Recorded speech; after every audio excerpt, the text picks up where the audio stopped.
श्री स्वामी समर्थ. आज आपण एका अत्यंत महत्त्वाच्या विषयावर चर्चा करणार आहोत. तो विषय म्हणजे गोमाता. सगळ्यांची माता गोमाता. तो विषय असा आहे,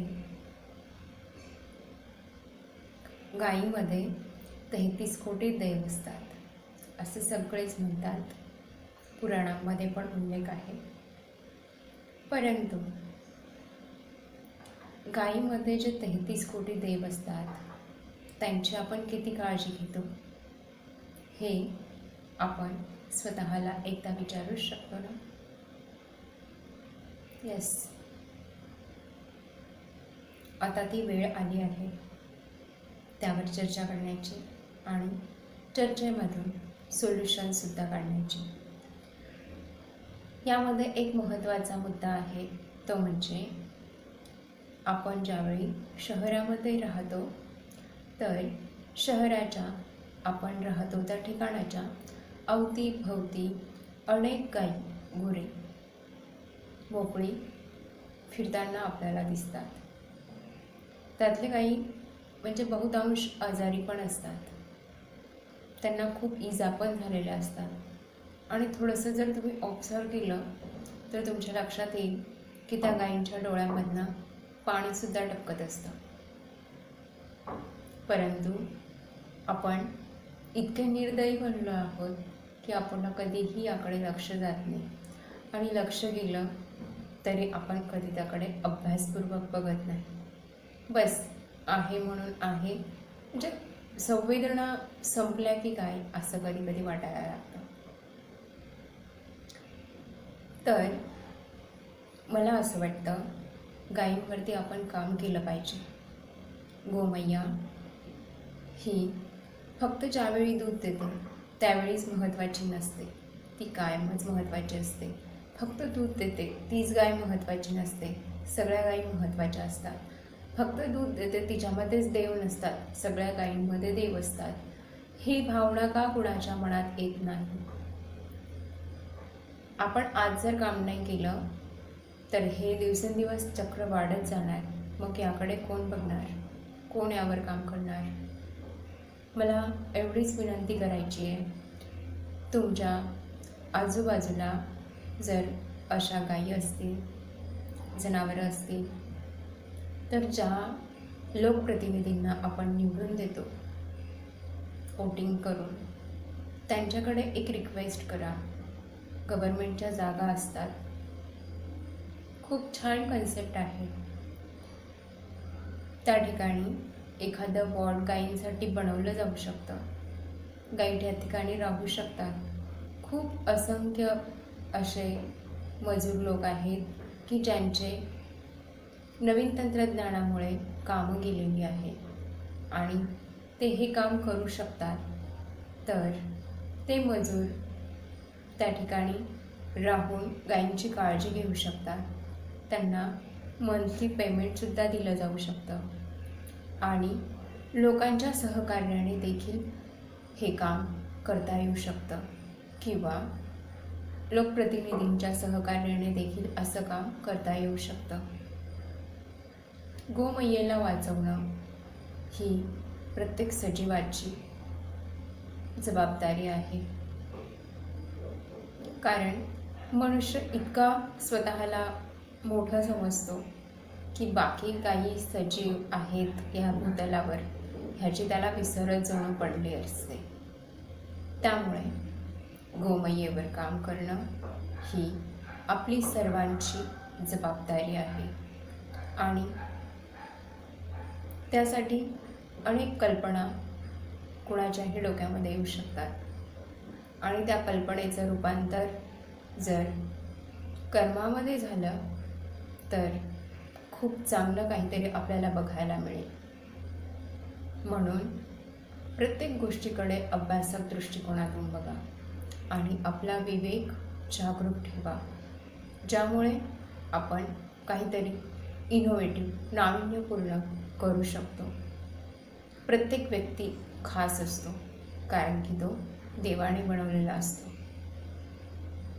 प्रत्येकामध्ये काहीतरी करण्याची एक ललक असते, तिथपर्यंत आपण पोहोचणं गरजेचं असतं. त्यामुळे आपला विवेक जागरूक ठेवा आणि आपण कोण आहोत ते ओळखा आणि गोमयेवरती आपल्याला जे जे काही वाटेल चांगलं ते करण्याचा प्रयत्न करा. हा संदेश सर्वांपर्यंत पोहोचवा, कारण ज्यावेळी तीच गोमय्या एखाद्या गाडीला धडकते किंवा एखाद्या मोठ्या वाहनांना धडकते त्यावेळेला तिला किती वेदना होत असतील याचा कधी विचार आला आहे आपल्या मनात? नाही. तिला खरंच कोणी हॉस्पिटलला घेऊन जातं? किती वेळा नेलं जातं? कोण नेतं? कसं नेतं? ह्या सगळ्या बाबी आहेत. हे सर्व टाळलं जाऊ शकतं.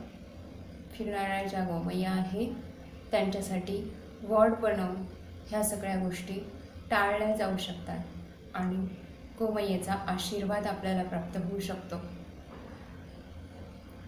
गाय जर सुखी झाली आपली तर 33 कोटी देवांचा आशीर्वाद मिळेल, नाही का? आणि ज्या ठिकाणी गायीचं राहण्याचं ठिकाण असेल त्या ठिकाणी तिला चारा, पाणी एवढंच तर लागतं गाईला. अजून काय लागतं?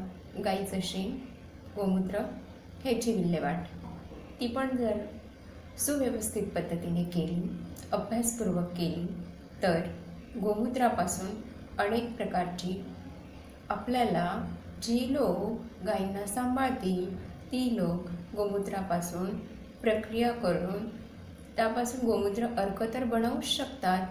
प्लस गोमूत्रापासून शेतीसाठी अनेक औषधं बनवली जातात. त्याचा एक छानसा छोटासा व्यवसाय लोकप्रतिनिधींच्या सहकार्याने सुरू होऊ शकतो. जे शेण असतं गाईचं त्या शेणापासून चांगलं उत्तम प्रतीचं शेणखत बनवलं जाऊ शकतं, जे की शहरामध्ये अनेक परसबाग लावले जातात किंवा आपल्या पॉटमध्ये शेती केली जाते. त्यासाठी सुद्धा ते उपयोगी पडू शकतं चांगलं शेणखत. अनेक गोष्टी आहेत. जर आपण अभ्यासक दृष्टिकोनातून त्याकडे बघितलं तर आपल्याला अनेक त्यातून मार्ग दिसतील. फक्त आपला विवेक जागरूक ठेवून अभ्यासक दृष्टिकोन ठेवा. आपल्याला अनेक गोष्टींची उत्तरं ही आपल्याजवळच मिळतील आणि थोडंसं धाडस दाखवा. धाडसाने अनेक गोष्टी साध्य व्हायला मदत होते. एवढीच मी आपल्या सगळ्यांना नम्र विनंती करेल की गोमयेवरचा आजचा हा आपला विषय आहे. गोमयेवर बोलावं तेवढं कमी आहे, जितकं बोललं तितकं कमी आहे. पण मोकळ्या सोडलेल्या गायी ज्या असतात त्यांच्यावरचा आज आपला टॉपिक होता, ज्यामुळे आपण अनेक गोष्टी साध्य करू शकतो. सामाजिक भान राखलं जाऊ शकतं आणि चांगले संदेश दिले जाऊ शकतात. म्हणून समाजामध्ये चांगलं काहीतरी करण्याची इच्छाशक्ती बाळगा आणि ते करण्याचा प्रयत्न करा. आपल्याकडनं होत नसेल, आपली ती ताकद नसेल तर आपले लोकप्रतिनिधी आपण निवडून देतो त्यांच्याकडे हंबल रिक्वेस्ट करा. ते नक्कीच आपल्याला मदत करतील असं माझं मत आहे आणि त्यांनी हे करावं अशी माझी इच्छा देखील आहे. सो काम करायला सुरुवात करूया. धन्यवाद. आणि जर आपल्याला हा विषय आवडला, यावर काम करावंसं वाटलं तर नक्की करा. आणि हा विषय आवडला तर जर कुणाला हे ऐकून प्रेरणा मिळणार असेल तर त्यांच्यापर्यंत नक्की पोहोचवा. आणि वाटलं तर चॅनलला सबस्क्राईब करा. आणि जर आपण अजून कुठले सामाजिक विषय ऐकायला इच्छुक असाल तर कमेंट करून कळवा. धन्यवाद.